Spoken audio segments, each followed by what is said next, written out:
every day. This government facility in Washington, D.C. turns paper into money.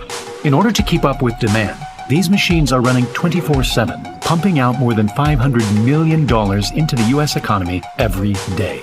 But this is only a tiny fraction of how much money is really made. Most of our money exists digitally, and this number currently goes up by more than $4 billion every day. But where does all of this money come from?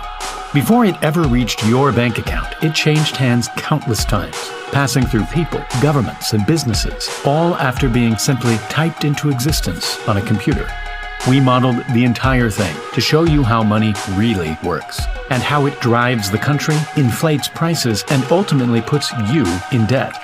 But in order to fully understand how we got to this point, we need to go back to a time before money.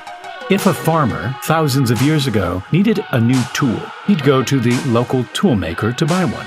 The farmer didn't have anything to give him in return, so instead, they both just agreed that he owed him something in the future. Because the tool maker trusted the farmer, his promise of future value was an acceptable form of payment. To make transactions easier, people started to pay using more commonly used items like cattle, grain, and salt. Everyone needed these things, but they were hard to come by, and that's what made them valuable. The farmer could now buy a tool and pay for it right away, using a precise amount of grain that seemed like a fair exchange. This made transactions quicker, and both parties would leave with something valuable to them.